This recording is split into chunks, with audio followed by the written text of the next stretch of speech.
Hi friends, welcome to వరాసిటీ kitchen. ఈరోజు మన వీడియోలో పీతల ఫ్రై చేయబోతున్నామండి. పీతల ఫ్రై వచ్చేసి అందరికీ తెలిసిన వంటేను, కానీ నా స్టైల్లో ఎలా చేస్తున్నానో చూద్దామండి. ఫ్రై కదా, చాలా బాగుంటుంది. అలాగే వచ్చేసి మా ఛానల్ని సబ్స్క్రైబ్ చేసుకుని ఎవరైనా ఉంటే సబ్స్క్రైబ్ చేసుకోండి. పక్కనే ఉన్న బెల్ ఐకాన్ని క్లిక్ చేసుకోండి. అప్పుడే నేను పెట్టే వీడియోస్ అన్నీ నోటిఫికేషన్ వస్తాయండి. రండి వీడియోలోకి వెళ్దాం. ఫస్ట్ వచ్చేసి పీతలన్నీ క్లీన్ చేసి పెట్టుకున్నానండి. ప్యాన్ పెట్టేసి ఆయిల్ వేసుకున్నానండి. ఇందులో వచ్చేసి ఆయిల్ కాగిన తర్వాత జీలకర్ర వేసుకుంటున్నాను. అలాగే వచ్చేసి ఒక 4 పచ్చిమిరపకాయలు, తర్వాత వచ్చేసి దీనికి ఒక ఉల్లిపాయ చాలు. ఎక్కువ ఉల్లిపాయలు వేసుకున్నామంటే స్వీట్గా ఉంటుంది, అందువల్ల వచ్చేసి ఒక ఉల్లిపాయ చాలు.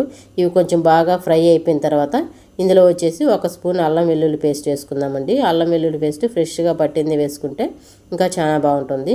అలాగే వచ్చేసి ఇందులో వచ్చేసి నేను ఒక 2 టమాటాలు కట్ చేసి పెట్టుకున్నాను, అవి కానీ వేసుకుందామండి. టమాటాలు కొంచెం తక్కువ ఫ్రై కాబట్టి కొంచెం తక్కువగా ఉంటే బాగుంటుంది. గ్రేవీ అయితేనే కొంచెం ఎక్కువగా కట్ చేసుకోవాలండి.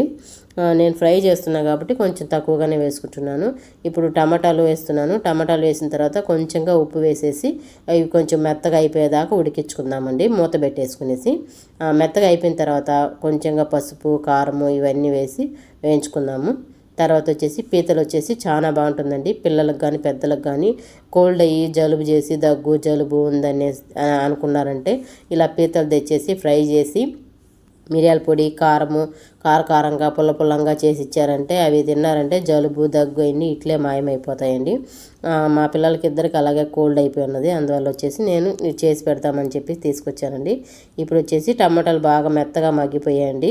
ఇందులో వచ్చేసి 1 స్పూన్ కారము, కాస్త పసుపు కొంచెం వేసాను. ఇందులో వచ్చేసి చింతపండు పులుసు కొంచెం వేస్తున్నానండి. కొంచెం పుల్లంగా కారంగా ఉంటే బాగుంటుందనేసి చింతపండు పులుసు వేసుకునేసి ఈ గ్రేవీ కొంచెం బాగా ఉడికేదాకా పచ్చివాసన పోయేంత వరకు కొంచెం వాటర్ వేసుకునేసి ఉడికించుకుందామండి. తర్వాత వచ్చేసి నేను 1/2 కిలో తీసుకున్నాను కదండి, 1/2 కిలో వచ్చేసి బాగా క్లీన్ చేసి పెట్టుకున్నానండి. పీతలు వచ్చేసి కొంచెం బాగా ఉప్పేసి కడిగి పెట్టుకున్నాను. మసాలా బాగా ఉడికిందండి. ఇప్పుడు ఇందులో వచ్చేసి మనము పీతలు వేసేసుకుందామండి. ఒకటొకటిగా పీతలు వేసేసుకుందాము. పీతలు వచ్చేసి కాళ్ళు తనీగా, ఆ మధ్యలో ఉండే కండ తనీగా అనేసి నేను ఫుల్గా క్లీన్ చేసి పెట్టుకున్నానండి. పీతలు వచ్చేసి మసాలా అంతా బాగా పట్టాలండి గ్రేవీకి. ఒక 10 మినిట్స్ అయినా ఉడకాలి. బాగా ఉడికిన తర్వాతనే చాలా బాగుంటుంది టేస్ట్. కానీ ఇందులో వచ్చేసి ఉడికిన తర్వాత మధ్యలో మూత తీసేసి కలుపుకుంటూ పెట్టుకున్నామంటే ఒక 10 మినిట్స్ ఉడికిపోయేస్తుందండి. లాస్ట్లో వచ్చేసి కొంచెంగా 1 స్పూను మిరియాల పొడి వేసుకున్నామంటే కొంచెం లాస్ట్లోనే వేయాలి మిరియాల పొడి, అంతగా ఉడకాల్సిన అవసరం లేదు. మిరియాల పొడి వేసిన తర్వాత ఒక 5 మినిట్స్లో కొత్తిమీర వేసుకునేసి సర్వ్ చేసుకున్నామంటే పీతల ఫ్రై రెడీ అయిపోయిందండి. అలాగే వచ్చేసి మనం చేసే వంట ఎంత ఇష్టంగా చేస్తామో వంట రూమ్లో నిలబడుకునేసి ఇష్టంగా మన సంతోషంగా కానీ వంట చేసామంటే ఆ వంట చాలా రుచిగా టేస్ట్గా ఉంటుందండి. బాగా చెప్పాను కదండి, మీరు ట్రై చేసి చూడండి. ఏ వంట అయినా కానీ అలా చేశారంటే బాగా రుచిగా టేస్ట్గా ఉంటుందండి. నేను ఇప్పుడు పీతల ఫ్రై అలాగే చేస్తున్నాను.